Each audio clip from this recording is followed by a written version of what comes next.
Oh ben, de toute façon, voilà. Hein. Donc, avant de démarrer, moi, je vais faire mon petit truc traditionnel. Namasté les teubés. Oupa, oupa, oupa. Yeah. Mais ça, c'est vous qui voyez. Salut Paul. Salut Pierre. Ah ouais, ah bah ça va bien, moi je suis vachement content de te voir. Parce que, ben justement, j'avais envie de voir, parce que toi, t'es pas un teubé, toi, t'as allumé la lumière au dernier étage. Ouais, je pense que je le suis un peu.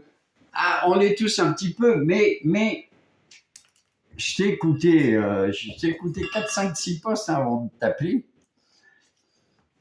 Et puis, il y a eu un poste où tu as raconté qu'il y a 3 ans, et à un moment donné, tu as dit c'est bon, il y en a marre, qu'est-ce que je fous là. C'est comme ça que la lumière arrive en général, et donc je considère effectivement que tu as allumé la lumière. Après, teubé, c'est pas qu'on est teubé. Alors, j'explique ce que c'est teubé d'abord. Ouais. Teubé, ça veut pas dire imbécile. Pas bien de voir. Faut que tu te recules un peu ou... Ah ouais. Alors, teubé, pour moi, teubé, ça veut dire, oui, ça veut dire bête, mais c'est pas l'essentiel. Ce que ça veut dire, c'est que quand tu es un teubé, tu es un être conditionné par les idées à la con de la société, de la famille, de machin, de tout le reste, et tu valorises toutes tes idées à la con que tu as fabriquées toi tout seul. Donc pour moi, un teubé, c'est pas péjoratif. C'est pour ça que j'en ai fait un mantra, en fait. Ce que je fais là, c'est un mantra. Pourquoi ? Parce que le mantra, c'est une manière de se reconditionner volontairement soi-même avec ce que l'on a choisi. Et avant, je disais ça, hey, salut les teubés, machin, etc. Et puis je me suis dit, non, on va en faire un mantra parce que c'est vraiment le sens de la chose. Moi, j'ai rien contre personne. J'aime tous les gens, sinon je serais pas en train de me faire chier, essayer de leur expliquer des trucs pour que leur vie soit mieux. Voilà. Super. Alors, du coup, est-ce que tu veux bien, je vais te demander un petit service. Allez, dis. Je vais aller chercher l'eau et pendant ce temps, tu essaies d'expliquer aux gens qu'est-ce qu'on fout là. Ah bah oui. Parce que là, juste pour qu'ils comprennent, t'es arrivé depuis 5 minutes, on se connaît pas. Ouais. Et on s'est demandé qu'est-ce qu'on fout. On se fait une liste. Enfin, tu leur dis, je vais chercher l'eau. Alors, c'est pas compliqué les gens. Pourquoi on se rencontre ? Eh bien, on se rencontre parce que on s'est rendu compte qu'on était plutôt des gens, qui cherchions la lumière, qui cherchions à faire progresser les autres avec beaucoup d'amour, parce qu'on les aime quand même si des fois on les gronde, et qu'on s'est dit que vu la lourdeur et la grosseur du bordel qu'on a en face de nous, ce serait bien que nous, tous les gens comme nous, là, qui parlent de la même chose, on parle tous de spiritualité et parce que quand tu parles, toi, de se remettre à la nature, de se remettre en autonomie, etc., c'est de la spiritualité, tu vois. Donc, on s'est dit que ça pourrait être bien de lancer un petit truc comme ça, où les gens qui sont un petit peu dans ce même machin, se rencontrent. Et pour échanger, pour apprendre des uns des autres, parce que moi je sens que je vais apprendre des trucs de toi, surtout au niveau des vaches, tu vois, parce que moi chez moi, j'ai de quoi mettre une vache, parce qu'avant les grands-parents ils avaient une vache, et donc j'ai même le morceau d'étable au fond du garage avec le trou dans le mur, la porte en fer, pour envoyer direct le fumier sur le tas qu'il y avait derrière. Donc, je vais t'interpeller sur la vache. Voilà, en gros. Moi, je vais reprendre un tout petit peu la main sur la spiritualité. Moi, je trouve ça intéressant parce que toi, c'est ton point de départ. C'est ce que tu parles régulièrement sur ta chaîne YouTube. D'ailleurs, on pourra remettre le lien pour les gens s'ils veulent. Et moi, mon point de départ, c'est l'autonomie. Et du coup, alors je ne sais pas exactement le point qui t'amène ou quoi, mais moi, je trouve que c'est intéressant parce que moi, je ne nie pas du tout la spiritualité, mais je trouve que c'est tellement une démarche personnelle pour arriver à la spiritualité, venant d'un monde matérialiste, capitaliste, qui dénature notre nature individuelle d'être humain, que je trouve ça... J'en ai carrément conscience, la spiritualité prend de plus en plus de place dans ma vie, mais je trouve que c'est tellement... Si je m'adressais à des personnes, aux personnes à qui je m'adresse régulièrement dans mes vidéos, si direct je leur parle de spiritualité, eh ben, je trouve qu'en fait, on parle d'un monde qui est souvent pas accessible tout de suite aux gens. Et du coup, on y vient obligatoirement, parce que quand on commence à se demander, à mettre un sens à sa vie, bref. T'es obligé. Mais avant d'avoir un sens à sa vie, des fois, on veut se libérer de ses chaînes, Ouais. se débrouiller par soi-même, se dire maintenant, je veux plus rien devoir à personne, je vais à la campagne et je vais être en autarcie, machin. Et après seulement, on se rend compte qu'on a besoin des autres. Et moi, du coup, je leur dis, en fait, si tu veux plus avoir besoin d'argent, tu vas te retrouver à ta vraie nature, c'est qu'en fait, tu es un être social, grégaire, que tu as besoin des autres, et que, en fait, c'est pas un malheur. Ah ben non. Voilà. Donc, non. C'est ce que j'ai essayé d'expliquer dans un de mes posts. Je veux dire, quand quelqu'un vous parle de quoi que ce soit, hein, de spiritualité, ou vous donne le moindre conseil dans la vie, moi, je regarde d'abord sa gueule. Parce que si t'as quelqu'un qui tire la gueule et qui dit ouais la vie c'est de la merde mais je te conseille faut pas faire confiance aux gens, non je n'écoute pas la personne. Moi j'écoute les gens où ça se voit sur leur gueule qu'ils ont trouvé le bonheur et l'équilibre. Tu vois t'as un mec il a chié son truc et en plus il veut te le vendre quoi. Mais où on va quoi. Alors vas-y. Hier je discutais avec quelqu'un au téléphone, là, on est en contact assez régulièrement sur les réseaux sociaux. Et il me disait, non mais moi en fait je fonctionne par instinct. Je fonctionne par instinct, tu vois, si on s'est croisés, c'est pas par hasard. Je me fais confiance à mon instinct et c'est le truc que je mets en priorité. Et il me trompe jamais. Sinon c'est moi qui ai mal lu. Et en fait moi c'est une question, tu vois, quand tu fais ton coming out à 43 ans et que tu reviens les pieds sur terre dans la réalité, son propre instinct, il est quand même bien enfoui, tu vois, il est sous des couches, sous des strates de sédiments de l'ancien monde, qu'il faut quand même prendre le temps de virer soigneusement, de constater et de virer.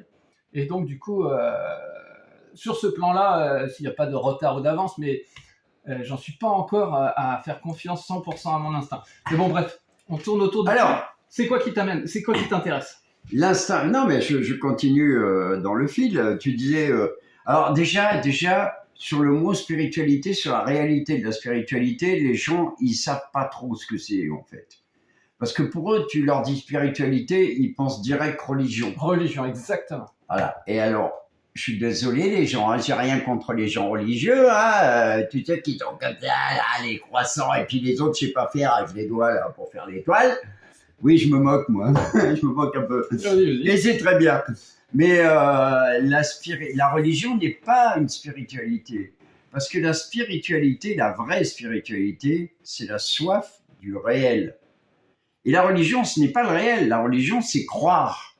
Et donc, il y a une espèce de confusion comme ça, quand tu arrives et que tu parles de spiritualité, ça explique encore plus, tu vois, les méfiances que les gens ils ont. C'est ils croient qu'on arrive avec des trucs magiques, tu vois, qu'on va faire, je sais pas quoi, genre Panoramix dans Ouais. tu vois, ils croient qu'on fait, non, les gars, non, la spiritualité, c'est juste la capacité à voir le réel. Et du coup, je rebondis là-dessus par rapport à ce que tu me disais au niveau de l'intuition. Eh ben, comment un être spirituel développe son intuition? Il développe son intuition en se déconditionnant. C'est-à-dire, il y a aussi une autre erreur sur la spiritualité, et c'est normal, hein, la société est faite comme ça. On croit que la spiritualité, c'est aller chercher quelque chose, rajouter quelque chose. Et c'est normal puisqu'on est conditionné par la société. Si on veut la vaisselle, si on veut laver la vaisselle, il faut qu'on aille acheter la vaisselle. Chaque fois qu'on veut un truc, il faut qu'on l'achète et qu'on le rajoute. Alors, c'est pas ça la spiritualité. La spiritualité, c'est enlever. C'est pas rajouter. Enlever tu l'as dit des toi-même, armures, des strates, des couches, tu l'as dit toi-même au début du post, rappelle-toi. Des filtres dans sa vision de la réalité, comme dans la photographie. Bon, toi tu connais pas, mais ah ben si, je suis photographe de profession. Dans la photographie, tu peux mettre des filtres, tu vois, pour capter la lumière d'une certaine manière. Et on vit dans une société, pour moi, hein, qui met des filtres sur notre vision, complètement, et qui nous fait voir la réalité sous l'angle qui leur convient bien. Et du coup, qui, au passage, va faire disparaître totalement, pour moi, les individus, les êtres uniques, humains, et qui sont 1000 fois autre chose que une masse, Alors, une je vais même te majorité, dire, une minorité, voilà. c'est fait exprès. Alors, moi, je me marre beaucoup, tu vois, parce que quand je suis là, avec mes trucs, alors des fois, j'ai l'air un peu perché, hein, mais c'est normal, hein, quand tu es dans la spiritualité, tu es dans un monde très élevé, hein, tu n'es pas en rase-mode, donc c'est normal que tu sois un peu perché, tu vois. Et j'essaye d'expliquer aux gens donc les mécanismes. Donc, qu'est-ce qu'il faut enlever? Ben, il faut enlever tous vos conditionnements à la con, vos pensées à la con que vous faites tout seul, toutes vos croyances de merde, machin, tous vos bordels. Tu as parlé de filtres. L'état des gens à l'heure actuelle, c'est comme s'ils se baladaient avec plein de lunettes opaques, avec plein de couleurs, et avec un sac à dos de 40 kilos sur le dos, et on leur dit, va grimper le Mont Ventoux, tu vois. Alors, tu vois, moi, là, et ils le croient. Juste à ce moment-là, moi, il y a un truc qui m'importe. C'est, du coup, là, on impose la spiritualité aux auditeurs. Et en fait, là, moi, il y a un truc qui est important, c'est, si ça se trouve, ils s'en foutent. Ah oui. Voilà. Et si ça se trouve, ils ont déjà assez de problèmes dans leur vie. Moi, je me souviens très bien de comment j'étais. Ça date pas d'il y a longtemps, il y a quelques années en arrière. J'étais un bon petit produit du capitalisme à ma ferme, à faire des emprunts, à acheter ça, machin, ou quoi. Et du coup, il faut arriver peut-être des fois à donner des petits exemples pour faire prendre conscience aux gens qu'il existe une réalité qu'ils ne voient pas. Et avant que tu me coupes, je finis juste là-dessus, tu vois, moi je m'adresse souvent à un public d'agriculteurs conventionnels, ou enfin je parle beaucoup d'agriculture et tout ça, donc les gens, voilà. Et en agriculture, par exemple, quand on plante des arbres pour faire de l'agroforesterie, quand on a des arbres dans les anciennes prairies, quand on enlève tous les arbres, tu vois, et puis après qu'on se plaint qu'il y a de la sécheresse et tout ça, moi, j'ai l'impression, pour avoir côtoyé ce milieu depuis plus de 40 ans, parce que je suis fils d'agriculteur aussi, que en fait, personne n'a conscience que les arbres sont des êtres sensibles. Ah. Et en fait, je prends cet exemple-là parce que du coup, sur les animaux, bon, bah voilà, c'est un sujet un peu plus délicat parce que il y a une histoire de quantité, de machin, et puis en fait, l'éleveur, c'est sa passion. Bref, tu peux pas en parler. Alors du coup, il y a qu'à parler des arbres. Et en fait, si tu commences à te renseigner, que tu te rends compte que les arbres, ils peuvent communiquer entre eux, qu'ils ont des vibrations, qu'ils ont des êtres sensibles, que tu peux te connecter à tout un monde du vivant, et c'est pas que les animaux. Alors, et ton chien, voilà, machin, quoi, bon bref. Je vais aller dans ton sens. Tu vois, et ben là, tu peux te dire, oh putain, il existe un truc, peut-être que je suis passé. Oui, mais parce qu'ils essayent pas. Et si tu veux, on en revient à ces histoires de conditionnement. Tu vois, juste pour rebondir avant de repartir dans ton histoire agricole, moi, j'ai bossé pendant 30 ou 40 ans dans le mode de la pub. J'étais photographe de mode, j'étais machin, je connais bien le bordel. Quand je parle des histoires de conditionnement et de machin, etc., et comment on fait culpabiliser les gens et comment on crée du désir chez eux inconscient et qu'on les manipule, quand je parlais avec ces professionnels de la pub, ils se marrent. Tu vois, on est encore dans le truc où on s'imagine que pour manipuler les gens, on est encore dans l'idée des images subliminales comme dans les années 70. Il n'y a pas besoin. Vous voulez manipuler les gens, vous voulez ne pas être manipulable, vous allez vous taper tout l'enseignement d'un grand psychanalyste, psychiatre qui s'appelle Carl Gustav Jung. C'est le mode d'emploi. Et donc, moi, quand je discute avec les gens comme ça, là, de ce métier, ils se marrent. Ils se marrent de vous, les conos, là, les teubés. Ils rigolent tellement, c'est trop facile de vous manipuler. Donc, la seule question, c'est quand vous avez des gens comme nous, là, qui essayons de vous éveiller, et qu'on vous dit cette réalité, parce qu'ils se foutent vraiment de votre gueule, ils rigolent. Donc la question c'est, est-ce que vous avez un petit peu de fierté, pas d'orgueil, hein, l'orgueil c'est caca, hein, mais est-ce que vous avez un petit peu de fierté? C'est pour ça que je leur fais teubé en notre teubé, tu vois. Vous avez de la fierté ou vous n'avez pas de fierté? Alors, après, vous avez peur que ça puisse pas se faire. Mais c'est là où il y a un truc qui vous échappe, tu vois, dans le domaine de la spiritualité. C'est qu'en fait, on est capable de tout. Notre être, une fois qu'il est libéré de sa gangue de conditionnement, de machin, etc., il est capable d'avoir la bonne intuition, il est capable de voir les choses. Tu vois, alors moi je pars d'un principe, je ne mens jamais. Parce qu'après c'est de la merde et c'est trop compliqué. Donc je vais être cash, hein, et puis j'emmerde ceux que ça gêne. Moi, j'ai une petite plante magique que j'ai plantée. C'est la première fois de ma vie que je fais ça, dis donc. La toute première. Vous voyez ce que je veux dire? Pas besoin de vous l'expliquer. Je les emmerde. Une question. Alors, oui. Tu me l'as fait perdre avec ta plante magique. Pourquoi? Oui, si, ça y est. J'ai pas dit son nom. Je rebondis sur pour qu'on convienne hein, qu'on est tous manipulables, que ça fait partie de notre nature humaine, et Oui. que en fait on le sera moins quand on te sera approprié cette partie de notre nature qu'on n'a pas conscience, qu'on méprise, qu'on met de côté, et que les dirigeants, eux, ont bien compris que cette partie-là existe et qu'on peut justement jouer dessus. À Sciences Po, ils donnent des cours pour expliquer comment nous baiser. Ils leur apprennent. Ça sert à rien qu'on s'énerve là-dessus. Moi, je voulais parler aux gens pour leur parler de eux. Et du coup, pour leur montrer, par exemple, un exemple très simple, c'est sur les réseaux sociaux, tous ces influenceurs, tous ces comptes, tous ces médias alternatifs, tout ça, qui ne font que parler sur le plan émotionnel, qui vont capter ton attention parce qu'il y a quelqu'un qui pleure et que c'est trop triste, parce que en fait les gouvernants font encore des grosses conneries, alors que tu vois, ils font pas de conneries du tout, ils déroulent leur plan, c'est juste qu'il est contre nous, tu vois. Ben oui. Et donc du coup, en fait, si petit à petit on s'approprie pas nos émotions pour en fait ne pas être complètement happé par les émotions, et il faut passer au stade suivant pour dire ah ok, je t'explique. Tu vois, on distribue. Attends, vas-y. On peut pas exposer notre être intérieur, par exemple notre empathie, à une série de photos de l'autre bout du monde, d'enfants qui meurent sur la plage à l'autre bout du monde. On peut pas vider toute notre empathie pour des choses qu'on peut pas toucher du doigt. Notre empathie, elle est faite pour des gens qui sont à côté de nous, pour être vécu d'humain à humain, à travers un filtre. L'empathie, c'est un outil. Donc, il faut pas y mettre de la morale dessus. C'est un exemple. Outil. Non, mais c'est très bon ton exemple. Il est dans le fil de la conversation. L'empathie, c'est un outil. L'empathie, c'est un outil qui sert à se projeter à l'intérieur de l'autre, quelque part.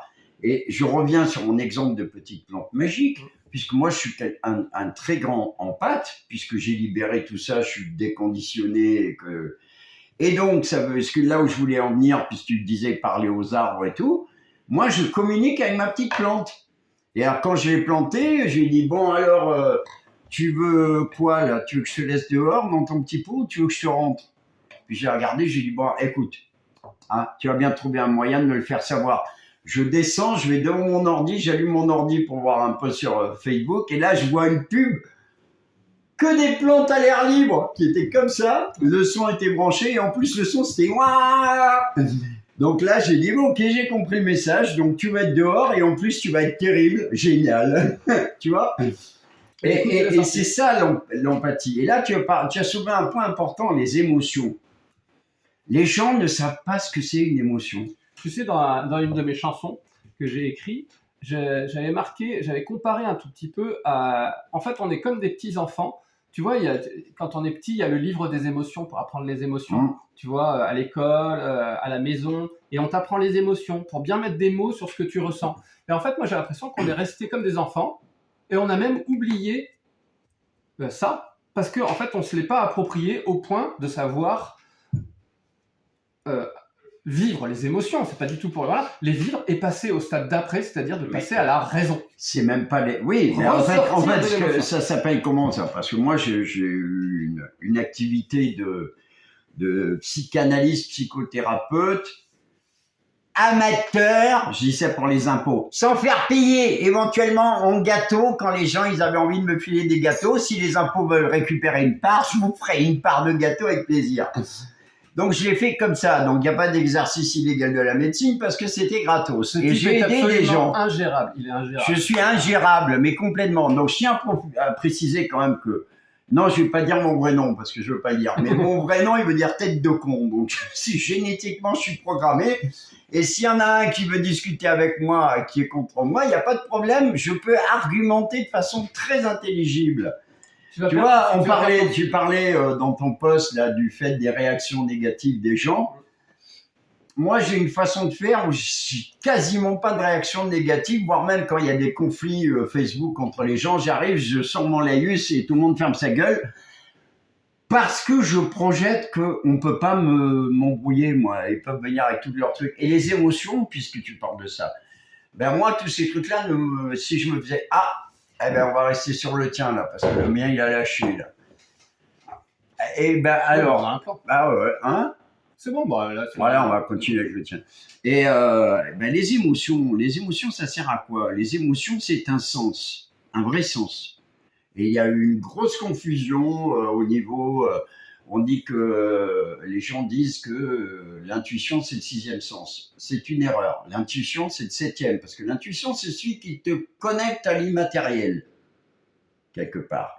L'émotion, elle te connecte au matériel et l'émotion, elle va te dire en fonction de qui tu es dans ton mental, dans ton machin, des circonstances, de l'endroit où tu es ou avec qui tu es, si tu te sens bien ou pas bien.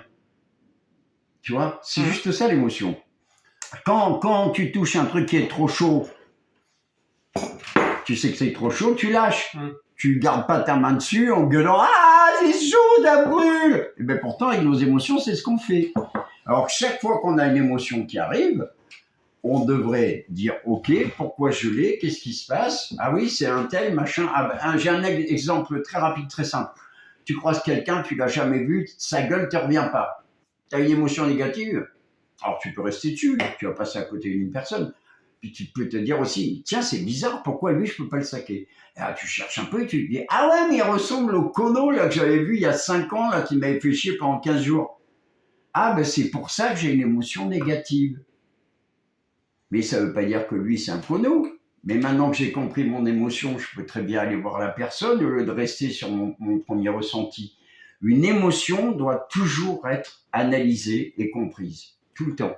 C'est le travail d'un psychanalyste. Et ils ne le font pas. Pourquoi? Parce qu'on nous embrouille, on nous raconte n'importe quoi depuis des années. D'ailleurs, c'était justement la parenthèse que je voulais faire.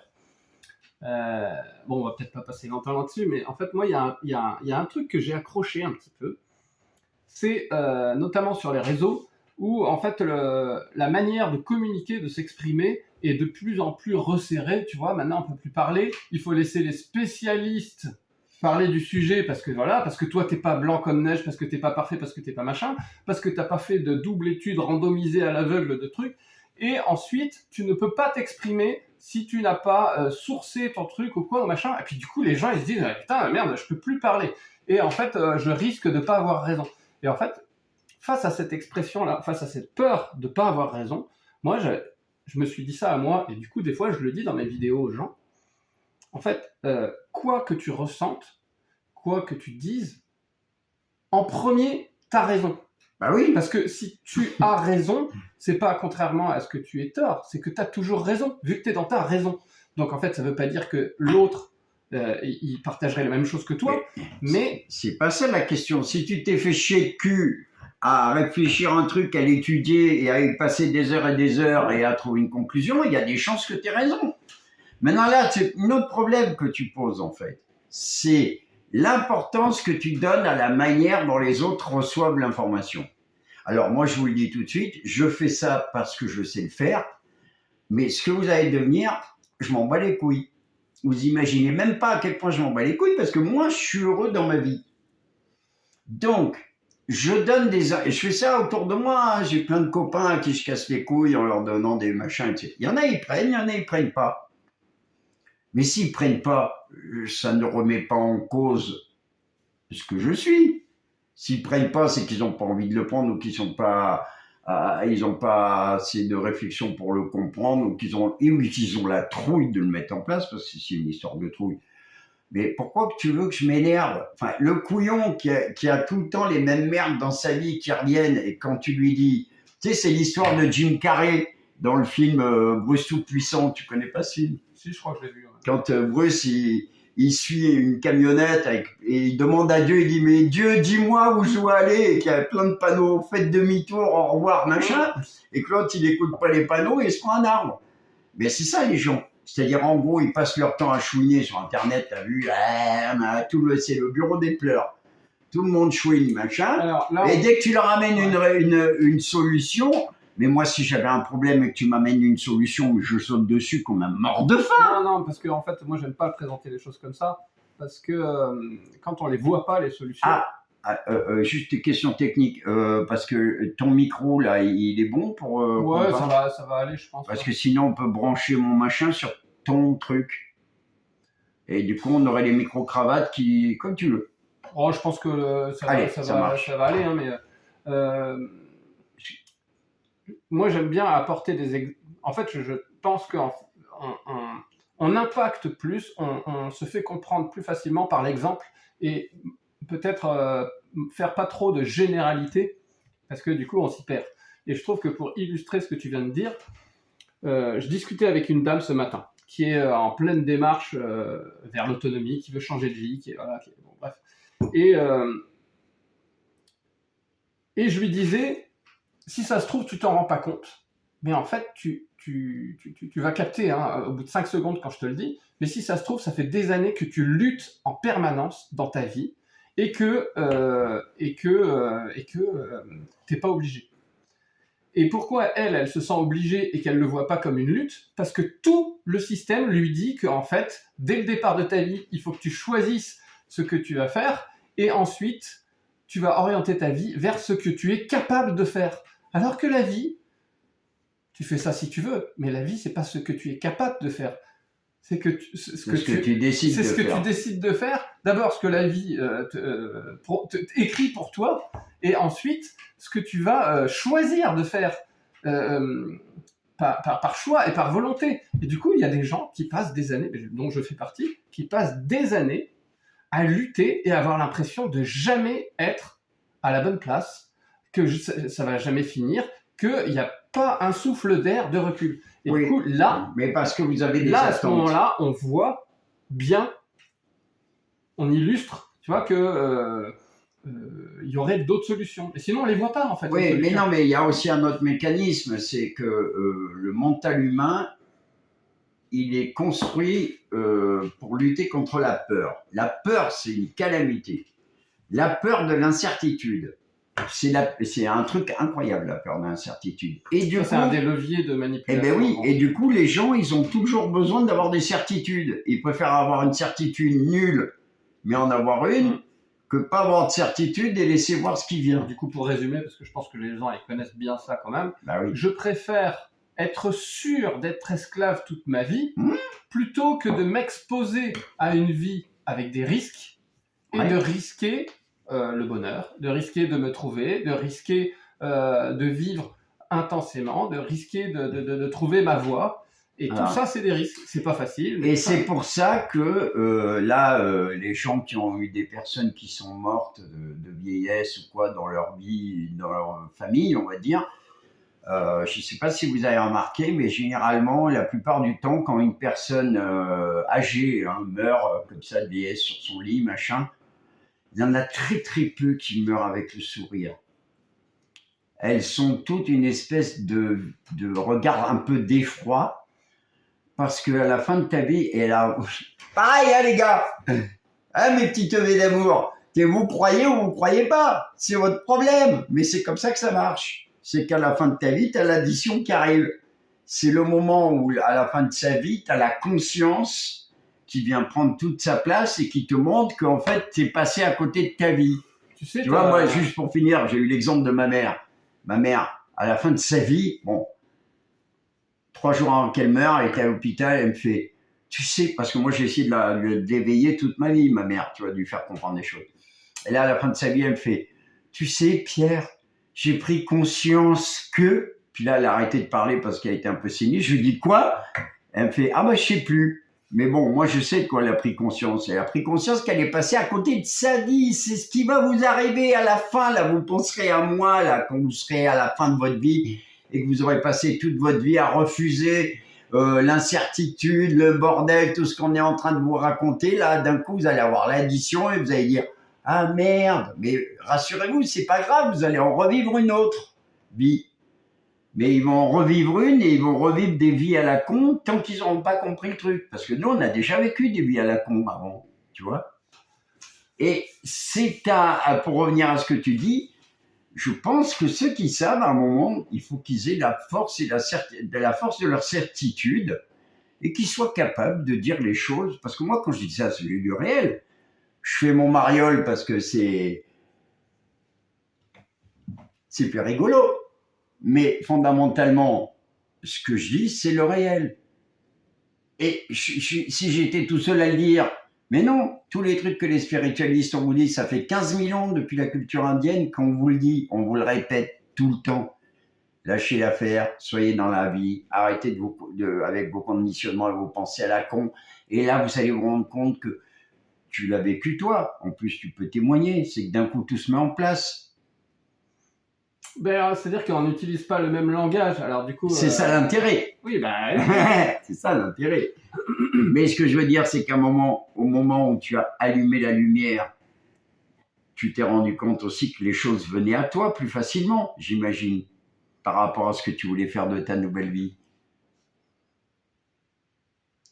Je ne sais pas comment le dire, peut-être que c'est un petit peu le message que je faisais passer tout à l'heure au téléphone, c'est que souvent... pour les gens qui prennent conscience qu'ils ne sont pas dans la bonne direction ou qu'il faut arrêter de lutter,